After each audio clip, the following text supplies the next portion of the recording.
നിങ്ങളുടെ പ്രാന്തൊക്കെ മാറിയോടെ ചെക്കന്മാരെ. അവിടെ നിക്കടാ, ഞാനും വരച്ചടാ. ഒരു കൊച്ചുകുട്ടി കോമഡി ആയിട്ടൊരു വീഡിയോ ചെയ്ത് ഈ ഒരു കൊച്ചുകുട്ടി രാഷ്ട്രീയപരമായിട്ട് ഒന്നും പറയില്ല, UDF ഒന്നും പറയില്ല, LDF ഒന്നും പറയില്ല, BJP ഒന്നും പറയില്ല. അഖിൽമാരാറെ കളിയാക്കിക്കൊണ്ട് ഒരു കോമഡി വീഡിയോ ചെയ്ത്. ഈ കൊച്ചിൻ്റെ പേരാണ് വൃതി.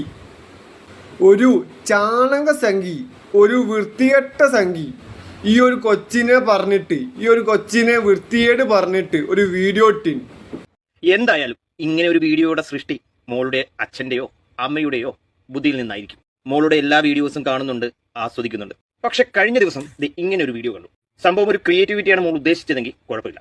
അതിൽ അച്ഛൻ്റെയോ അമ്മയുടെയോ രാഷ്ട്രീയം ഉണ്ടെങ്കിൽ അവിടെയാണ് കുഴപ്പം. ഇന്ത്യ മഹാരാജ്യത്തെ ഒരു പൗരൻ എന്ന നിലയിൽ ആരെ വേണമെങ്കിലും വിമർശിക്കാം. കേരളത്തിലാകുമ്പോൾ മോളിപ്പോൾ പരിഹസിച്ച പ്രസ്ഥാനത്തിനെയും അതിന്റെ സ്ഥാനാർത്ഥികളെയും മോൾക്ക് പരിഹസിക്കാം. അങ്ങനെ പരിഹസിക്കുമ്പോൾ മോൾക്ക് ഇവിടുത്തെ കമ്മി കൊങ്ങി ജിഹാദികളുടെ ഫോളോവേഴ്സ് കിട്ടും, വ്യൂസ് കിട്ടും, നല്ല കമന്റ്സ് കിട്ടും. മോളെ അവർ ചെന്താരകമാക്കി മാറ്റും.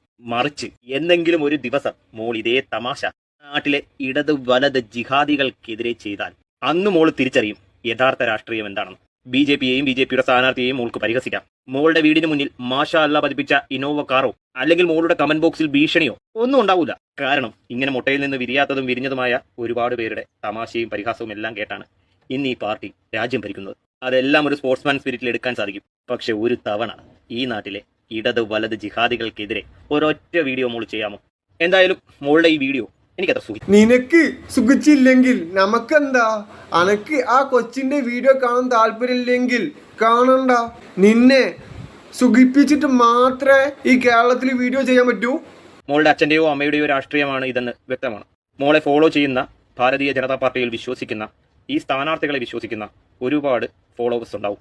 രാഷ്ട്രീയ മര്യാദയ്ക്കപ്പുറമുള്ള ഈ തമാശയ്ക്ക് കൈയടിക്കാൻ എന്തായാലും സാധിക്കില്ല. മോൾക്ക് തമാശ കാണിക്കാനാണെങ്കിൽ ഇവിടുത്തെ ഇടത് വലത് ജിഹാദി ടീമിന്റെ തലതല്ലിച്ചിരിക്കാൻ സാധിക്കുന്ന ഒരുപാട് വീഡിയോകൾ ഞാൻ അയച്ചു തരാം. മോൾക്ക് ഈ ഐഡിയ പറഞ്ഞു തന്ന അച്ഛനോടോ അമ്മയോടോ ചോദിക്കണം, ധൈര്യമുണ്ടോ ഒരൊറ്റ വീഡിയോ പോസ്റ്റ് ചെയ്യാൻ? തമാശകൾ പ്രായത്തിനനുസരിച്ചാവണം മോളെ. അധികമായാൽ അമൃതും വിഷം. എടാ പൊട്ട, എടാ ലോക പൊട്ട, നീയും നിന്റെ ചാണക സംഖ്യയും പറയുന്നത് പോലെ വീഡിയോ ചെയ്യാനാണോ ആ കുട്ടിയും ആ കുട്ടിൻ്റെ മാതാപിതാക്കളും അവിടെ ഇരിക്കുന്നത്? ഈ ഒന്ന് പോയടാ. എടാ വേട്ട വളിയ, നിനക്ക് സുഖിക്കാൻ വേണ്ടിയല്ലടാ സോഷ്യൽ മീഡിയയിൽ കുഞ്ഞുങ്ങൾ പോസ്റ്റ് ചെയ്യുന്നതും വീഡിയോ ചെയ്യുന്നതും.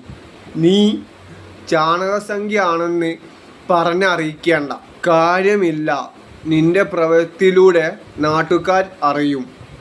ദയവ് ചെയ്ത് ഇവൻ ഏത് നാട്ടിൽ ആണെന്ന് ആരെങ്കിലും അറിയുമെങ്കിൽ ആ നാട്ടിൽ വർഗീയ ചിന്താഗതി ഇല്ലാത്ത മനുഷ്യത്വം ഉള്ള ആൾക്കാർ ഉണ്ടെങ്കിൽ ഇവനെ കാണുമ്പോൾ ഒന്ന് പൊട്ടിച്ചേക്ക്. കൂടിപ്പോയാൽ ഒരു പെട്ടിക്കേസ് അത്രേ ഉണ്ടാകൂ. കാരണം ഇവനൊക്കെ നാടിന് വിഷമാണ്. അയാൾ എന്തൊക്കെയാണ് ഈ പറയുന്നത്? CPMനെയും കോൺഗ്രസിനെയും ഇവരെ എല്ലാവരെയും കളിയാക്കലും വിമർശിക്കലും ഒക്കെ ഉണ്ടല്ലോ. പിണറായി വിജയനെ എന്തെല്ലാം വിളിക്കാറുണ്ട്. എന്നിട്ട് എന്തെങ്കിലും സംഭവിച്ചോ? ആ പെൺകുട്ടി ചെയ്തത് ഒരു തമാശയായി എടുക്കാൻ ഉള്ളതേ ഉള്ളൂ. അതിന് ഇയാൾ എന്തൊക്കെയാണ് വിളിച്ച് പറയുന്നത്? അപ്പം ഞാൻ ഇവിടെ തന്നെ ഉണ്ട്. നിങ്ങളെ പരിപാടിയൊക്കെ നടക്കട്ടെ, ചെതറട്ടെ.